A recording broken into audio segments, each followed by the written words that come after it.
and welcome back. Hey, Greg. Thanks for having me on again. Yeah, it's a real pleasure. I love this book, and obviously a lot of my interviews start off with me saying kind of something like that, but honestly, it covers so much. It's probably my new favorite conspiracy encyclopedia-style book, man.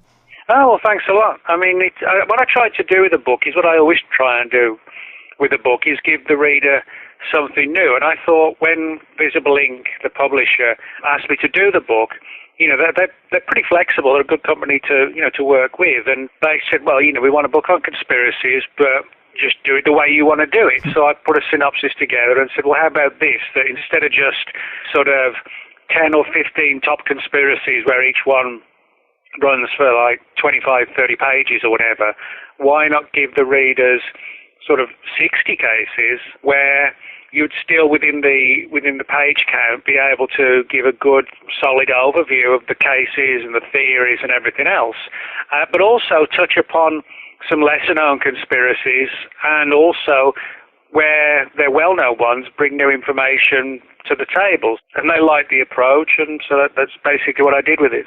Yeah, man, it's like a conspiracy 101 textbook. I think it's perfect to give to skeptics or people in your life who might think you've gone off the deep end, for people who are listening to this kind of stuff, because you can give it to them in just a few short pages. They can kind of get the gist of it and dig deeper if they want. Yeah, and I think this is one of the issues with a lot of books on conspiracy theories, is that through no fault of any author, very often conspiracy theories are extremely complex, and so they typically don't attract audiences outside of the conspiracy field, where we might sit down and sort of dig deep into a 400-page new book on the Kennedy assassination. It's sort of so rich in data that a lot of people are like, well, I don't believe in conspiracies and I'm not going to read a 400-page book on this one theory. But I found that people actually like it when you're not sort of cutting it short or cutting corners, but you do sort of an extensive chapter that covers the different theories, like with the Kennedy assassination or Roswell, presents the different theories and scenarios to the reader, tries to figure out which ones are the most likely ones, and explain how and why. And I think people even outside the field can appreciate that, that they might take half an hour to read one of the chapters or whatever, and they think, wow, I've got an overview of it, whether I agree with it or not. I understand what the conspiracy theory is now, and I think that's one of the issues with a lot of conspiracy theories. They're so far wide-ranging and complex that a lot of people just don't understand necessarily the full complexity of it, Yeah. I'm with you, man.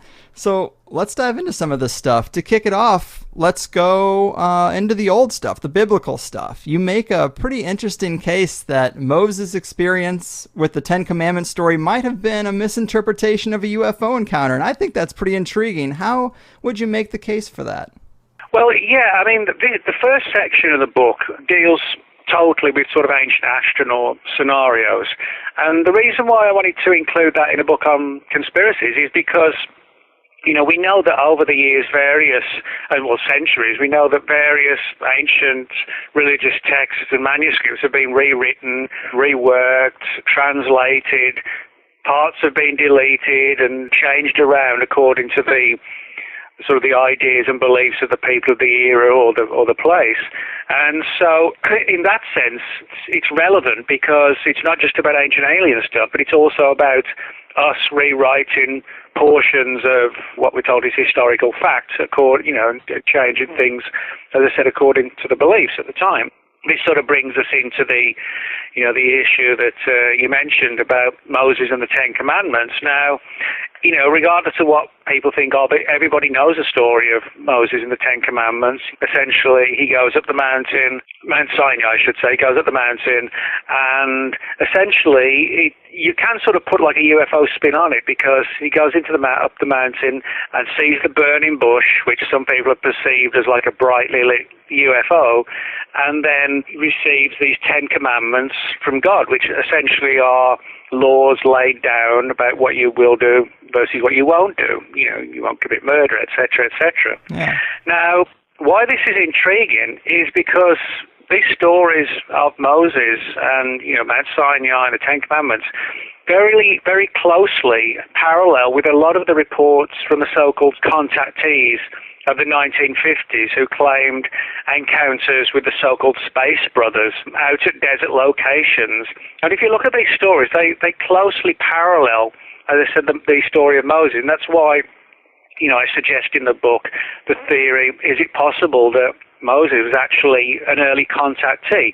For example, most of the contactees of the early to mid-1950s had their encounters out at desert locations where they felt compelled to go to specific isolated spots, sometimes in the day, very often at night, and they would climb the mountains, sometimes not even, for the first time at least, not even knowing why they were doing it. They just felt compelled to do it. And as they got high up the mountain, they would see this light in the sky which would get bigger and closer, and then it would transform as it got closer into what you would call like a typical 1950s era flying saucer. It would land these very human, and interestingly enough, some of them described as angelic looking, sort of in this shining, bright white light, whitely lit, I should say, clothing, and long hair. And they had this sort of angelic aura to them, and they would essentially tell the contactees, we want to try and help the planet, we want to help the human race, and so we've provided these guidelines which we would like you to get out to the general public. Like, we should do away with nuclear weapons, that kind of thing. So it was almost like an upgraded situation of what came in the distant past. And again, I know that mixing religion with UFOs is sort of an inflammatory issue at the best of times, that it polarizes people into different camps. But I would urge people to sort of look at the undeniable parallels, whether they think the theory is valid or not. There are undeniable parallels between the story of Moses and the story of the contactees. As I said, the mountains, something coming down, the laws that are given by these, higher entities, and to essentially spread the word, that kind of thing. In those senses, it's very, very similar. Yeah, and I'm not a religious guy, so I appreciate any type of potential explanation, especially one as provocative as a UFO story. Yeah. One story that does have a lot of parallels in particular is this George Van Tassel story. Apparently this happened near Joshua Tree of all places. Tell us about that one and kind of the information he was given during his encounter. Well, yeah, George Van Tassel was one of the leading contactees of the 1950s, and he lived just outside of Landers in California, which isn't at all far from Joshua Tree. Now, George Van Tassel and his family moved from California. He used to work for the Hughes Aircraft Company. He was actually good friends with Howard Hughes. And but the Van Tassel family moved to Giant Rock, which is an area just outside Landers called Giant Rock because there's this gigantic rock there. And he actually made a home for himself in a large hollowed-out cavern, for want of a better term, beneath Giant Rock. And, it was like a modern-day Flintstones type environment almost. And so the family lived there. And like so many of the contactees, Van Tassel sort of gravitated towards the UFO phenomenon and felt compelled to go out into the desert nights in around Landers and Giant Rock and Joshua Tree, where he would see UFOs. They would come down and essentially commune with the aliens. Now, what's interesting is that a lot of the material that Van Tassel got from his alleged Space Brothers placed religion in a very different context to what traditional teachings suggest.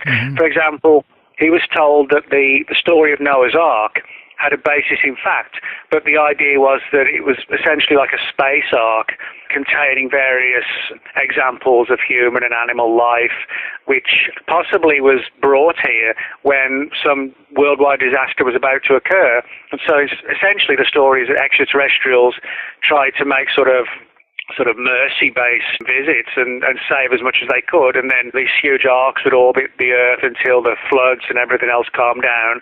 Then they would land and drop off as much as survived to start over again, that kind of thing. He also believed, based on his teachings and what he was told, that the story of Adam and Eve, he believed that Adam and Eve were actually not one man and one woman, but essentially the female and the male of the first species, which essentially was sort of like a genetically altered entity, an upgraded version of an ape using DNA manipulation and gene splicing to something closer to a human, and then we started to evolve from there. And so that was really the thrust of his story. What's interesting, this goes back to the 50s, which was sort of way, way before, obviously, things like Ancient Aliens, and even decades before Eric von Daniken. So in that sense, Van Tassel was like a real trendsetter in the Ancient Aliens world, if you like. But certainly the fact that he was saying a lot of things that in 1950s America, wouldn't have gone down well with a lot of people. And the FBI opened an extensive file on him, not to debunk him. Agents actually went to visit him at his giant rock home on several occasions to get his views on why he was claiming the aliens were here. And I actually reproduced the text of one of the documents in the book, which actually heavily focuses on the issue of religion, and the FBI took great note of what he was saying about religion and why, and he was hitting raw nerves, and people in government were a little bit concerned about it as well. Yeah, I was going to bring that up, what you said about this being in the 1950s, because in terms of the Ark story, if someone were to come out and say that today, like, it's actually kind of commonplace in ufology to think about that story, because we know about genetic samples and DNA, but in the 50s, I mean, that makes it more intriguing, because if he were to just be making that up off the top of his head, he's pretty smart. No, you're right, and I mean, that sort of really hits home with that issue I mentioned of not many people really in sort of 53, 54 there were one or two, like Morris Jessup, but hardly anybody really in the UFO subject was focusing on the distant past. They were mainly focusing on flying saucer sightings that were going on when there was such a massive wave in the 50s and the 40s. But yeah, I mean, he covered not just sort of the Ten Commandments, the story of Noah's Ark, Adam and Eve. He also, basically essentially said that the entire world of religion was based around, visitations from extraterrestrials. Yeah. And what was interesting was that he also talked about Jesus, being born of Mary, but that Mary was already impregnated by extraterrestrials, and essentially that Jesus was one of them, so to speak. So in that sense, he even brought sort of the genetic angle into visitations, which really didn't kick off big time until the 70s, when alien abductions became more and more prevalent. We had one or two, like the Betty and Barney Hill case, which had like a sexual reproductive aspect to it, but it wasn't sort of fully made clear. But certainly in the 70s and then the work of Bud Hopkins in the 80s and people like that, it really took off massively. But Van Tassel was talking about this genetic link, and Mary being pregnant, and that Jesus was like a combination of us and them. He was talking about that in like 1958. Yeah, that's crazy, man. And that one sentence I have highlighted here was, he was told that humans were molded and guided by ETs posing as gods for thousands of years. And that is right up my alley, because I love the stories of potentially inner earth beings coming up to the surface and manipulating it. I mean, we have stories from Constantine, Napoleon, Hitler, and Eisenhower all have met, or there's rumors that they met with something that seemed non-human. And I mean, right there, if you had that kind of directed contact, that's a lot of influence you could have over this world just by meeting with those four key players, and no one else would even know. Everyone else would just think they're crazy because no one else is having these widespread encounters. And I think that's really intriguing. I love that thread. Yeah, I mean, that's an interesting angle what you bring up, the whole idea as well of entities underground. I mean, this sort of gets to an entirely separate but also credible theory, in my view at least. Granted, it requires that we believe in the possibility that there could be subterranean races deep underground. But on the one hand, it would make a great deal of sense if there were things like this, and possibly they even posed as extraterrestrials. I kind of think that's an interesting theory. It's one that, it's not a new one, and I think the most recent version of it was Matt Tony's The Crypto-Terrestrials book, the idea of like an ancient terrestrial race that moved underground when we kind of started to infest the planet and cause hassle, and so they just surface now and again, checking on what we're doing, because unfortunately they're forced to share the planet with this pretty warlike species, and if we destroy ourselves, we're going to destroy them as well. It's almost ironic, people chasing UFOs and aliens. If you look at it from the perspective, well, most of the aliens, they don't wear helmets. They seem perfectly accustomed to our gravity and our oxygen levels and everything else. They're always worried about what we're going to do to the planet. Maybe that's because all of that is because they really are from the planet, and they're forced to share it with us.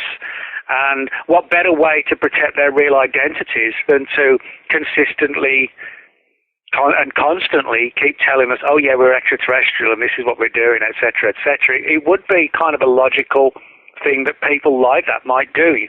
Yeah. And I had another guest, Michael Mott, who brought up the idea that a lot of these stories involve genetics. Well, why would some beings be able to travel from Zeta Reticuli to here but not have an advanced genetics program? I mean, ours is almost pretty advanced. And why would the genetics be compatible? Yet, if there was a subterranean race that maybe survived a previous cataclysm and has been kind of pulling the puppet strings throughout history from below, they would have compatible genetics to some degree.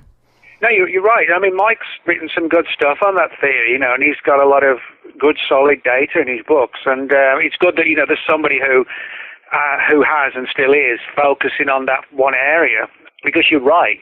I mean, what are the I mean, it's one thing to say that entities from some faraway star system would come here and possibly would want to sort of tinker with us and figure out our genetics. But for them to come here and for us to be so compatible to where supposedly they can create sort of hybrid babies and hybrid children with complete ease, and they can operate, like I said, in our atmosphere. They seem to have no trouble doing that, and they always seem to want to tell us that we're from here or we're from there. Mm-hmm. That makes me a little bit suspicious. It's almost like they're overplaying the card to overemphasize, and the danger is that sometimes people think, well, hang on, some come from Venus, some come from this star system, some come from that star system. We're pummeled with names and planets and stars. Could there really be that many different races coming, or could it be kind of a ruse to keep us all running around like headless chickens when the real secret that we should be looking deep below us remains hidden? Yeah. I mean, just being in the conspiracy world, we're always trying to figure out who's at the top of the pyramid, who are the real string pullers. And that gets really interesting to me, that it might be some small group of strange-looking humans that have been here way longer than us that are just manipulating us through, like George Van Tassel said, the use of religion, getting Constantine to have a vision on the field, the Tibetan who met with Hitler, the Greys who met with Eisenhower. I mean, who knows if these are all just different ways of expressing the same group of beings. Well, I sometimes wonder, when it comes to this sort of underground, ancient humanoid, crypto-terrestrial thing, if things like the Men in Black could be connected, not the government side of it, which is a limited angle, but sort of the weirder Men in Black, these sort of creepy, 5-foot-tall, skinny, pale ones that generally only surface at night, and they cover themselves up with trench coats and pull-down fedoras and sunglasses. Maybe they do that to menace us, which works, but maybe also it's a camouflage, so these underground dwellers can move amongst us when they need to. Yeah. And perhaps they adopt, the imagery of the Men in Black as a means to do that. Maybe if they lived under the ground all the time, they would be pale looking. Mm-hmm. And coming out in the day wouldn't be that good for them. It'd be kind of taxing, particularly in the West Coast heat or whatever. So they come out at night predominantly to do what they've got to do, and it's cooler, and they're able to cope with things easier. Yeah, that's a great point too. And another area that this kind of dovetails into is also something you wrote about in the book. There have been researchers I've interviewed who talk about, or they speculate, I guess, about a serious high-tech war of mass destruction in the ancient past. And we're talking about a group that might have survived a natural cataclysm, but they also might have survived some type of massive war. But there's a considerable amount of physical evidence out there that suggests there might have been some massive nuclear or other type of energy war fought in the ancient past, isn't there? Yeah, there actually is, and if you want a little scoop, which no one else has yet, that's actually the subject of a forthcoming book from me, like an entire book on that subject. Boom. The idea of we're not the first to develop atomic weapons, and maybe there were multiple civilizations, whether localized or worldwide, possibly more likely to be localized in certain areas, that came before us and destroyed themselves. But a lot of people scoff at the idea, but throughout all cultures, pretty much, you can find stories, legends, whatever you want to call them, of highly advanced human civilizations that peaked and then mysteriously vanished or destroyed themselves. I mean, perfect examples are like Atlantis.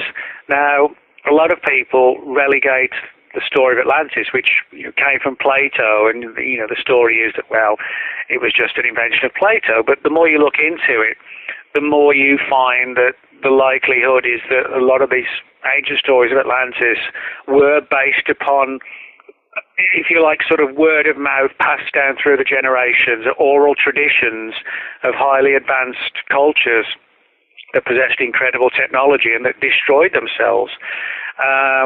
If you look at things like, for example, the Mahabharata and the Ramayana, talking about sort of ancient confrontations in ancient India. You have these stories about these iron rods being unleashed and cities destroyed and gigantic flashes and people falling down dead and fingernails falling out and things like that. It kind of sounds like eerily like early descriptions of nuclear war, but from the perspective of people who generations down the line remembered the legends but didn't have an understanding of what nuclear war was. And so we've got things like that. We also have sort of a lot of anomalous craters around the world, which show evidence of where the sand has been turned to like fused glass. Now, this actually relates to something called trinitite. Trinitite was a substance that was found at the site of the first atomic bomb test in Alamogordo, New Mexico in 1945, just before the two atomic bombs were dropped on Japan to end the war. But the first test, or essentially the only test before the two bombs were dropped, was at this place called the Trinity site. And when it was safe enough to go out to the site, the scientists and technicians found this fused glass that became known as trinitite. And basically, it occurs, the sand becomes like a glass. It's actually not glass, but it's like a glass-like substance when it's exposed to incredible heat. And there are various places in the Middle East, particularly Israel, where archaeologists digging down at lower and lower levels came across, particularly in the 50s, what sounded chillingly like trinitite. The theory again being that certain areas of the planet were razed to the ground in atomic skirmishes tens and tens of thousands of years ago. Now, of course, this requires us to sort of rewrite the history books on when the human race was developing and civilized. Most conservative archaeologists and historians are sort of willing to go back sort of 5, 6, 7, 8,000 years, to the early years of settlement that wasn't just sort of people living in caves or whatever, But this would require us to go back tens and tens of thousands of years, because if we were talking anything less than that, I think we would see far more remnants and evidence of it. And I don't think we're talking about sort of worldwide civilizations like we have today. I think we're talking about possibly where there could well have been highly advanced cultures in India, Pakistan, Middle East, South America, which is what a lot of these stories about these ancient nuclear attacks suggest. But the rest of the world may still have been living, like the Cro-Magnons and the Neanderthals. That may have all been going on in one part of the world at the same time as the Neanderthals and the Cro-Magnons, were fighting woolly mammoths for food, that kind of thing. Yeah. So I don't think we're talking about a worldwide culture, but I wouldn't be at all surprised if entities, civilizations had flourished, destroyed themselves, and then they become legend. Yeah. Maybe 20,000 years from now we'll be somebody's Atlantis, People will say, that's nonsense, we're the first. There was no one before us. Yeah, there was no America. But that's funny because it's just like an old Einstein quote that I always really liked. He said something to the effect of, I don't know what weapons the Third World War will be fought with, but the Fourth World War will be fought with sticks and stones. I mean, that implies like the secular nature of increasing technology, destroying yourself, and then rebuilding. Well, yeah, I mean, that actually brings home a good point, because a lot of people, I mean, with all the rumblings with Vladimir Putin threatening to put missiles back in Europe, and then we've got to do the same, and a build-up with Iran and North Korea, a lot of people said, well, this is all going to spill over into nuclear war, and we should launch first and just get it over with.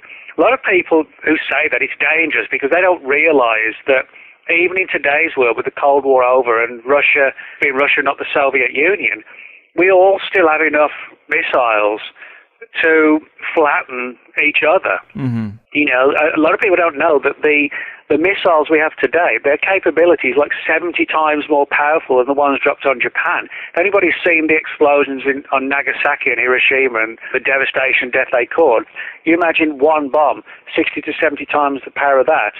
And then, we have hundreds. The Russians have hundreds. The Chinese do. Nobody would win. And it wouldn't be a case of like in these stupid old 1950s era warnings for propaganda warnings where when the alarm goes off, get under a table with a blanket, Right. That would be, it's ridiculous. It would be complete destruction for everybody, and you would have, there was actually a British study, it was undertaken, it was classified for years because the government didn't want to worry the population, and the time, this was the 60s when the population in the UK was about 45, 50 million.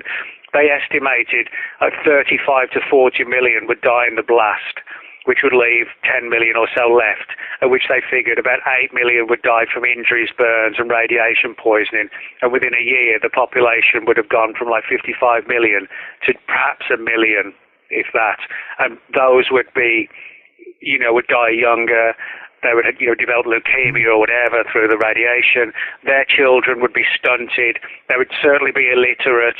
They would have no understanding of electricity or concept of television or nothing. They would be back to barbarism, essentially. Yeah. And their offspring, within two generations, we would be back to just primitive people again.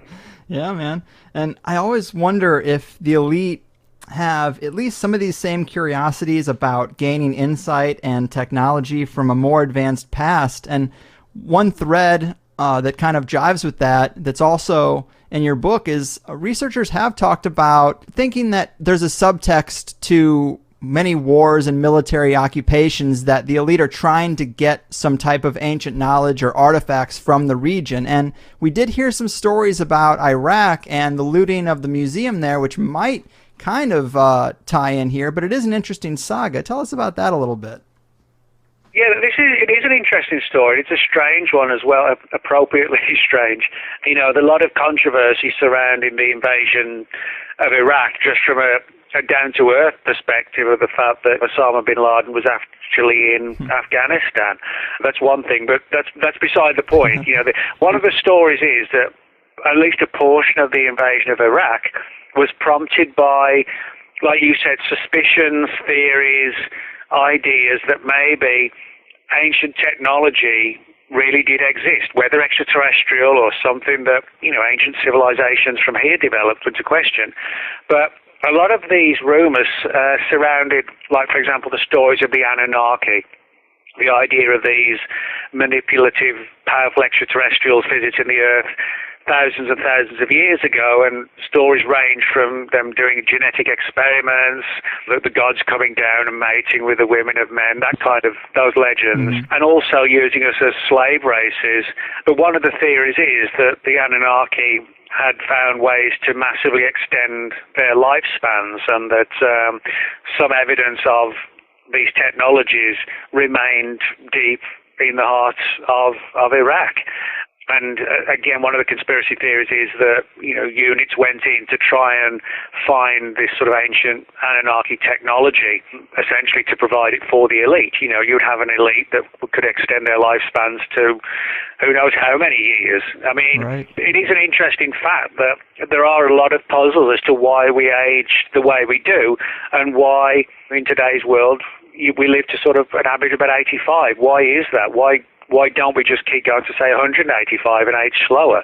So there are a lot of questions, as to why we're on that time scale in the same way that a cat might live to 17 or 18. So that is an interesting theory, but bolstering that idea of government agencies taking an interest in the mysteries of the very distant past, I have a chapter in the book about the CIA's quest to find Noah's Ark. Now, you think of the CIA, you think of overthrowing evil dictators in South America or the Middle East, assassinations, that kind of thing. You don't expect them to have a fairly extensive file on Noah's Ark, but they actually do.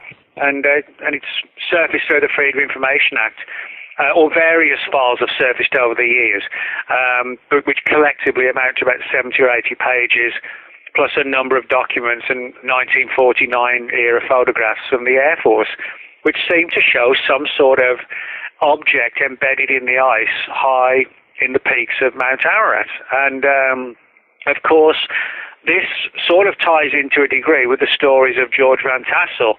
And, I sort of speculate, is it possible that we know for sure that government agencies were interested in George Van Tassel's theories about Noah's Ark being some sort of space ark that possibly even crashed on Mount Ararat, sort of like an ancient Roswell or something like that.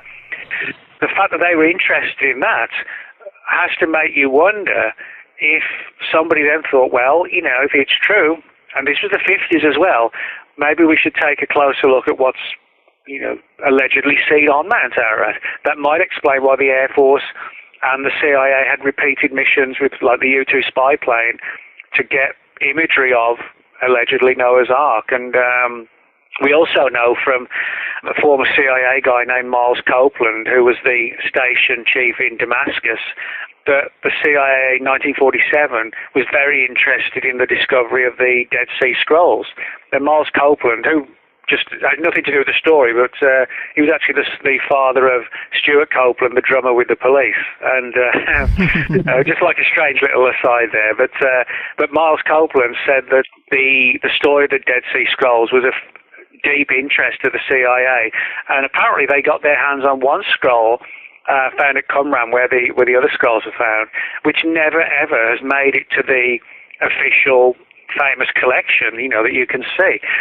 He said he went direct to the CIA after it was brought into the embassy in Damascus, and it was sort of surreptitiously sent over to Washington, D.C. and disappeared in the CIA's vaults. So we know for sure through the Freedom of Information Act that there is interest in the mysteries of the past, and I don't think government agencies have all the answers to what went on in the past. They may not actually have any solid answers, but there's no doubt from reading the files that there are certain people who've had deep suspicions that in the distant past there were advanced technologies, and that if we could tap into them today, it could perhaps even radically change, our society even as well.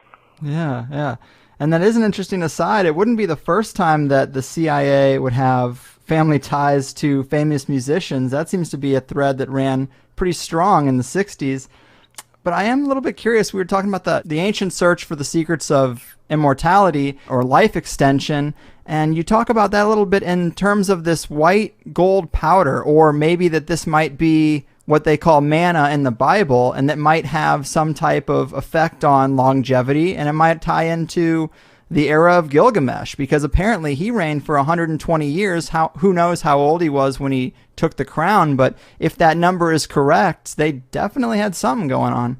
Well, yeah, I mean, this is one of these areas where, no pun intended, it's like an article of faith, really, literally it is, in the sense that you either have to accept that somehow in the distant past certain people, elite people, lived massively extended lives, or it was just a fable to try and emphasize the importance of these people. Now, of course, Noah and Methuselah being the oldest person in the Bible, allegedly, of course, and Noah, lived massively extended lives. You also have, like, the story about Nepishtim in the Epic of Gilgamesh, which talks again also about a flood, and people in relation to that scenario for the flood being granted extended lives by the gods. And you're right, manna, the white powdered gold, the various other ones, one in India as well. And a lot of cultures have stories of things like these substances, magical plants that can extend the human lifespan. And I often think that when you have cultures totally separate to each other, that just possibly, but they're telling very similar stories, that there's often a basis in fact, like flood legends. The specifics differ, but the basics are very often the same, that numerous cultures have flood legends. So when you find numerous stories from different cultures and eras of people having extended lifespans, either it's not true or it is. And if it is true, what is the secret that allows either the slowing of the aging process or the regeneration of cells?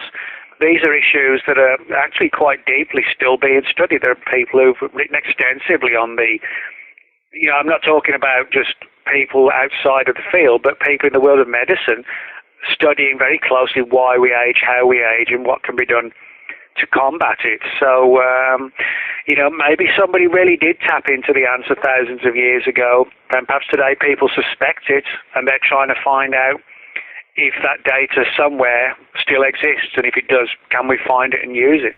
Yeah, that would be so interesting to find out. I mean, even Sumerian and Egyptian pharaohs, they have long reigns as well. And when they're talking about a white type of gold powder, I wonder if it might tie into the lost art of alchemy, which is really intriguing also. Well, yeah, I mean, alchemy, it's kind of similar thing. The whole idea of transmutating one thing into another.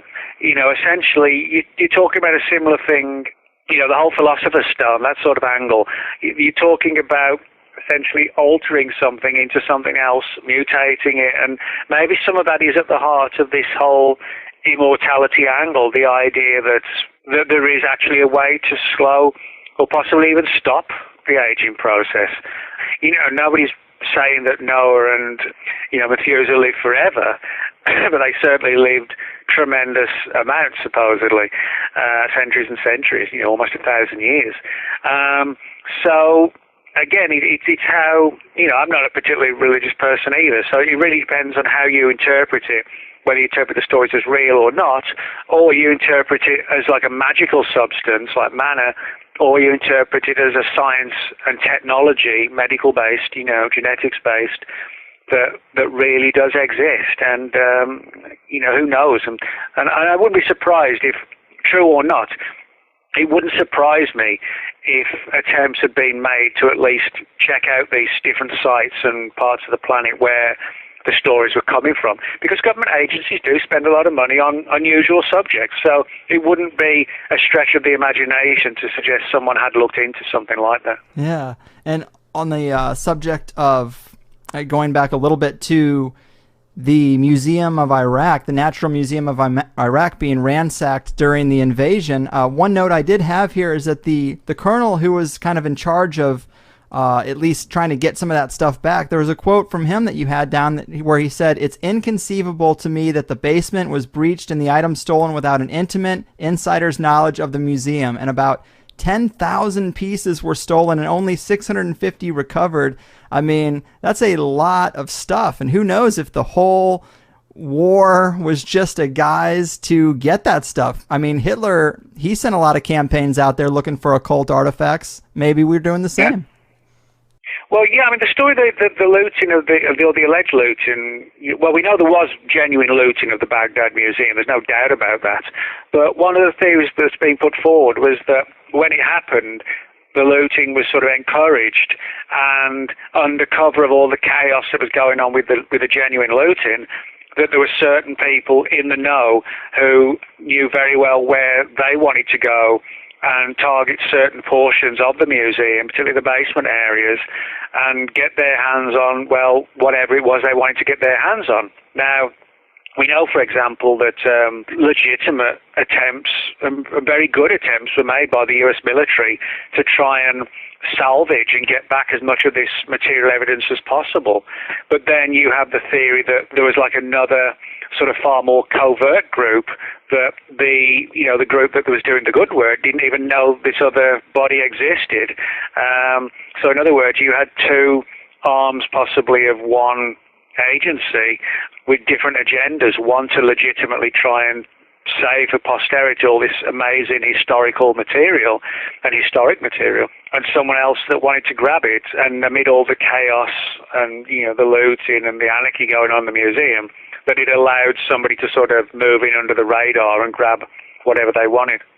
Yeah, man, I think that's so fascinating. And if there ever was a chaotic invasion of America somehow, I mean, the Smithsonian is rumored to have all kinds of things in their basement, and if you could get down there and disclose what's there, I mean, I feel like it would probably be similar to the 10,000 artifacts that could be hidden away in the basement of an Iraqi museum.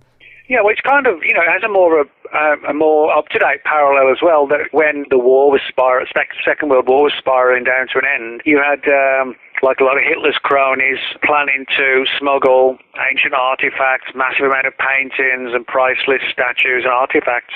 Some of it was siphoned through the Vatican into their vaults.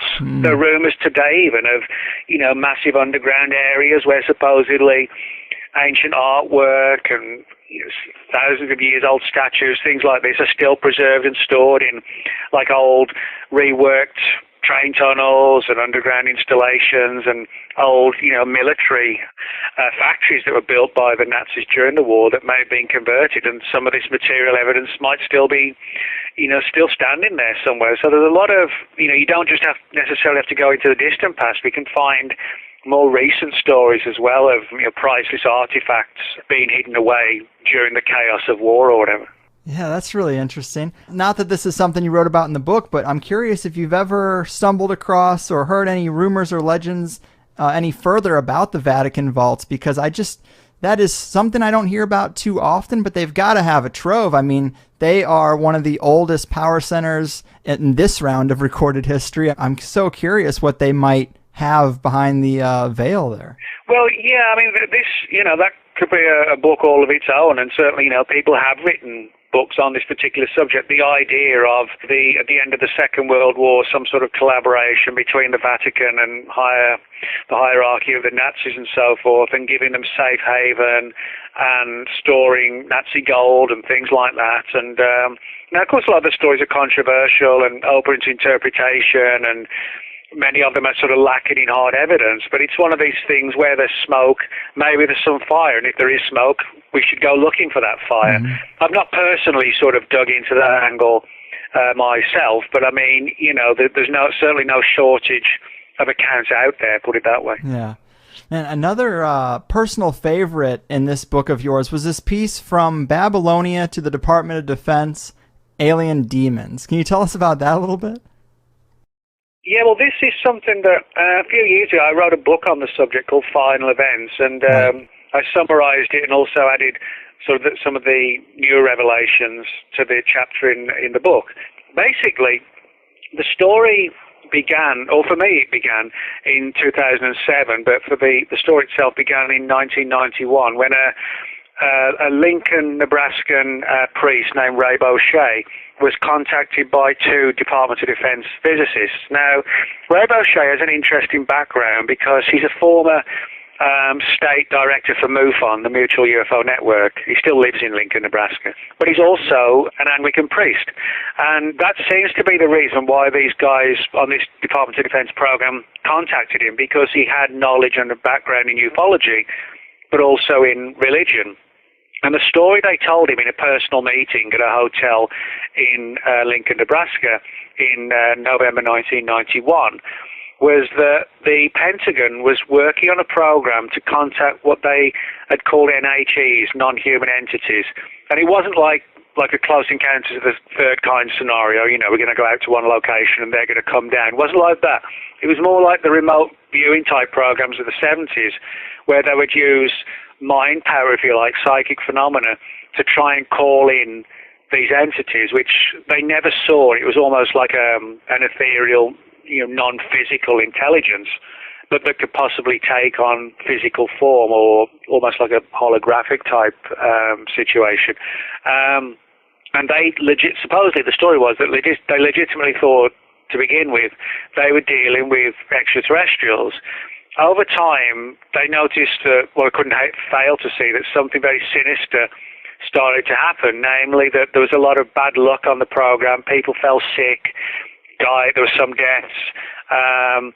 There were just, everything seemed to go wrong. It was like a canopy of darkness and doom had fallen on the project. And they came to believe that what they were dealing with was not extraterrestrials, but sort of manipulative, literal demons from a literal hell that were masquerading as extraterrestrials. And they came to believe that the entire UFO phenomenon was like a worldwide deception. The idea of sort of Satan's minions getting their hands into us via various ruses and guises over the year, like extraterrestrials, goblins, incubus, succubus, fairies, strange creatures. They believed that they were all demonic in nature and changed their appearance throughout the years and the centuries to manipulate, the human race and seduce them, so to speak. So they essentially wanted Ray Bochet's advice on what they should do. And so Ray basically said, well, he felt that it was some sort of satanic deception, so he basically confirmed what they thought. But they opened up more to him and said that the program, despite everything that happened, continued, and they tried almost to do what, I guess, the closest thing you could imagine to like a Faustian pact, literally the Pentagon doing a deal with the devil to understand the technologies that the demons had, possession, controlling people, things like that. They wanted to use it against the Soviets. Is it possible that demonic powers could stop somebody's heart? If they could, could they assassinate presidential people in Russia, in the Kremlin? Could they wipe out the highest echelons of the KGB using demonic powers, or even persuading these demonic entities to do it for them? Yeah. But of course, the story is being demons. They hate us all. They couldn't care less if what country we're from. But it's a very strange story. And the thing I specifically talk about in the chapter is how this particular group spent massive amounts of time poring over old manuscripts and books and pamphlets and documents, going back centuries, that dealt with demonology and the history and folklore of demonology and beliefs and the myths and, everything from, as they saw it, the reality of demonology through to just the myth and legend. But they sort of ate it all up, so to speak. So it's sort of a fascinating but also creepy story of a very deeply buried, highly classified program in the Pentagon that was studying demonology as a means to try and turn it into a weapon and harness it and use it. And funnily enough, there's actually a new movie out right now called The Atticus Institute, which actually, aside from the UFO angle, it covers pretty much the same story of it's set in the 70s. It's like one of these found footage type movies, like a Blair Witch type thing. Yeah. It's a pretty good one, and it deals with like a Pentagon group, DOD group, that focuses on a woman who's possessed by a demon, and they try and talk to the demon and, do a deal with it and, try and harness the powers and use them against the Soviets. And it's not like some big budget sci-fi thing. It actually works well because it's like a very lower budget, claustrophobic type of thing set in a couple of just, 2 or 3 rooms the entire movie. But it works pretty well. That's cool. Yeah, the part of that piece that I really did think was the most interesting was some of the research that they were looking into from these demon researchers of the 3rd and 4th century that you mentioned. They were kind of talking about the plot of the succubi to enslave human souls, and that is fascinating. I mean, I wouldn't come to the conclusion that it was literal demons from a literal hell, because that's really not my paradigm, but It does remind me of the archons of Gnosticism, the mind parasites, and I think there's some real parallels there of a multidimensional entity trying to run humanity. No, I actually agree with you. I mean, you make a very good point, because I share pretty much an identical viewpoint to what you just said. When people ask me, well, you've written about all this, do you think the whole UFO phenomenon is demonic, that things are demons? I say no, because the reason being that the term demon for most people sort of brings forth several images. One is, the simplistic idea of the imagery of the devil, horns, forked tail, fiery pit and flames, and all that kind of thing. And it also creates imagery of sort of demonic possession and spinning heads and puking green pea, soup or whatever. But if you avoid using the terms like demon, which creates, archetypal imagery that people have through pop culture, etc., I do believe that there's a very good chance that the UFO phenomenon isn't extraterrestrial, but could far more likely be sort of interdimensional, coexisting with us in some other realm that can cross paths with ours. And I actually do think there's good evidence from a lot of the cases that whatever these entities are, they actually don't like us at all. They're highly manipulative. People like John Keel warned about the dangers of dabbling in all this and how it often comes back and hits people in the face, so to speak. So do I believe the phenomenon could be deceptive, multidimensional, and malevolent to a point of hatred? Yes, I do. So in that sense, I kind of share the viewpoint of those who believe they're demons, but I don't think they're literal demons coming from a hell. You could make an argument that if there is an afterlife, that stories of heaven and hell may have been ancient attempts by the people of those eras, not overly conversed in science, to try and explain what in reality could be multi-dimensions. You could make a case that heaven is another dimension, and if some, none of us really know, but if some essence of the body survives and goes on to some other realm, maybe it's an essence that one of the mind or the brain which will be explainable via science, and maybe there'll be a science that can explain how it sort of translates from this existence to some other dimension beyond this. Yeah. And so that would sort of tie in with all the ancient beliefs, but it would put a scientific slant on it rather than a religious slant. So in that sense, I do share some of the theories of the group, where the major area I differ is that they literally viewed it from a religious perspective and would not even give any consideration to anything else. It was demons or nothing, Right, yeah. I hate when someone will take a story like that and use it as a justification that this whole big world is really just a God versus the devil type of paradigm. But I do think that it's really interesting because recently we did explore the idea that a major manipulation by these entities might take place at the time of death and might involve the whole go towards the light meme, because what better time to swoop in and do something? If they want to do something with the human mind or the human soul or consciousness, what better time than that moment of death to swoop in and manipulate? Well, that's an interesting point, because most abduction researchers at some point have got stories about these entities essentially manipulating or trying to steal human souls. In Communion, for example, Whitley Strieber famously said that the entities that he met said that we recycle souls, that was essentially their entire task. John Mack, the late John Mack, he talked about the very same kind of things, the idea that somehow the human soul played more of a role in all of this than did sort of the genetic angle. You also find less stories, interestingly enough, in the cases that came to Bud Hopkins.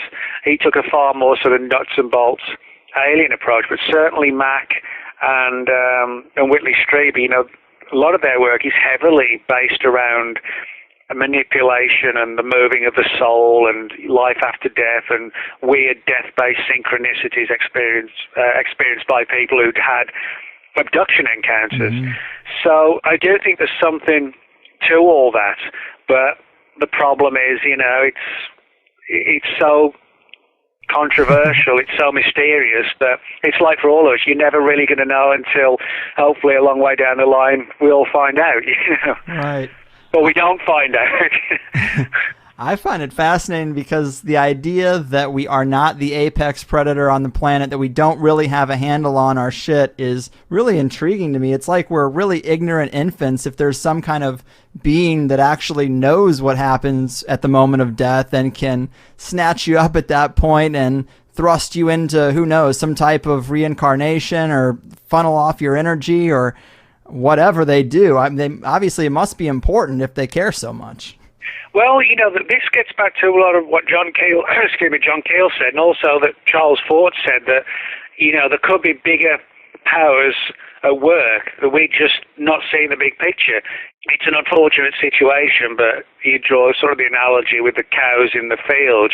Everything's blissful and fine until they get taken off to the slaughterhouse.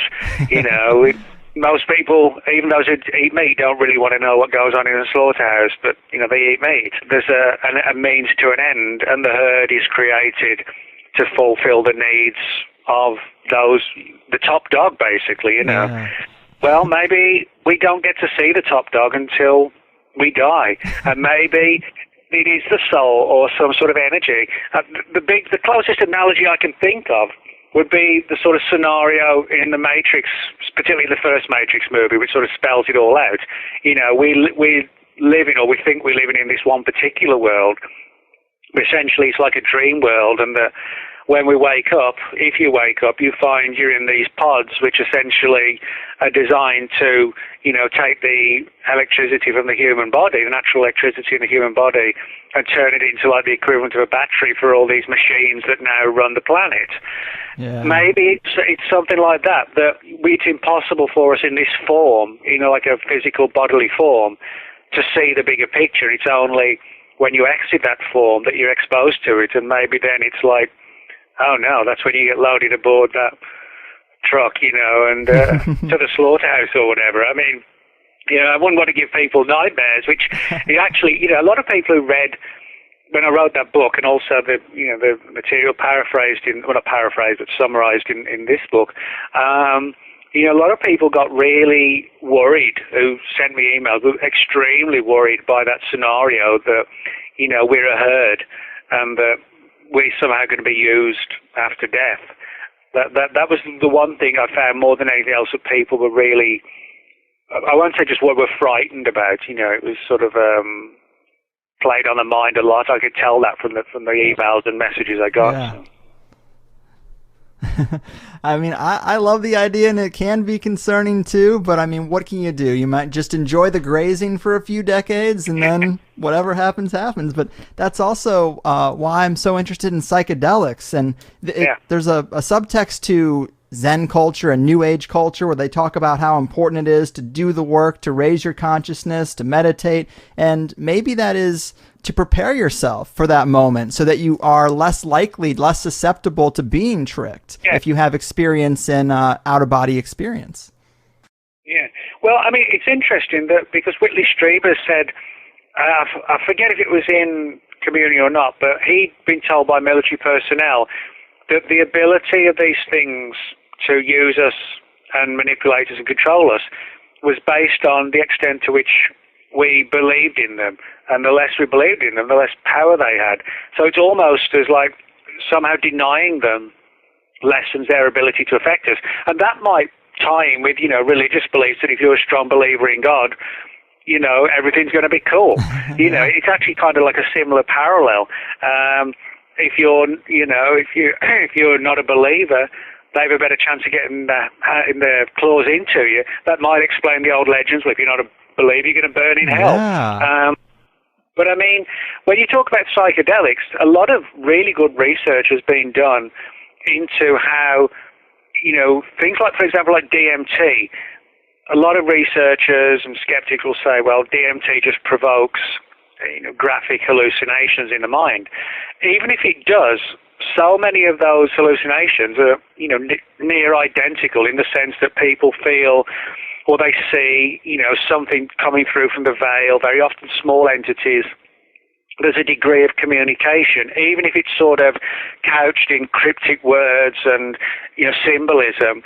But it's almost like entering an altered state is like retuning a radio. You're constantly on one channel until you decide to move the dial. Mm-hmm. Maybe it's a similar thing that psychedelics allow us to move a dial in the mind. No, not a literal dial, obviously, but you know what I mean. And to open a doorway. Now, there's a really good book. I don't know if you've seen it, and I recommend you get it on the show because it's a really good book. It's just come out called A Trojan Feast by Joshua Cutchin. No, not familiar. Oh, it's a really good book, just published by Anomalous Books about a month ago. And it deals with the entire book. It's called A Trojan Feast because it deals with all the stories or interactions between people who claim to have met aliens and sort of magical entities, where there's a food factor, where the entities provide us food or they request food. And it's clear, I won't give the entire plot away, but it's a non-fiction book, I should stress, but it talks about how maybe these entities construct almost like a holographic type of imagery where the communal sharing of food is actually like an image designed to put us at ease and allow us to try and have some understanding and connection and like relationship with these things, which are actually so literally alien that if they appeared and manifested in normal fashion, we wouldn't comprehend them. So they try and put us at ease and give us something to relate to.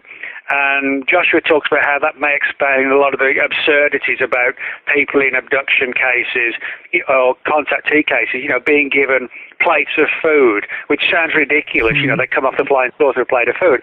But if you look at it, he gives a really good convincing argument as to how and why these might be sort of hallucinations projected into the mind, as I said, to try and ease what would be just a too mind-blowing, shocking experience that we could not understand. They have to find a middle ground, something we can relate to, and sort of feasting together, a communal, meeting is something that we can relate to, if you like. Wow, man. Yeah, that is really interesting. I'm definitely going to have to look that up. This has been really awesome. About out of time. I mean, I got to page 2 of my 6 pages of questions for you. As you know, you have the book split up into ancient aliens and then a conspiracy section, and I just totally avoided the conspiracy section. Maybe a few months down the road, I can pick up my notes again, and we can tackle some of the more practical and more modern human-based things that you have in there. Yeah, no problem at all. Awesome, man. Well, I definitely loved it. It's always great to get to talk to you on and such a variety of things, too. And I guess remind people where they can keep up with you and anything else you got going on before we call it in. Yeah, sure. I have a blog called World of Whatever, so you just Google Nick Redfern World of Whatever, or people can look me up on Facebook, on Twitter, and I've got an Amazon page as well.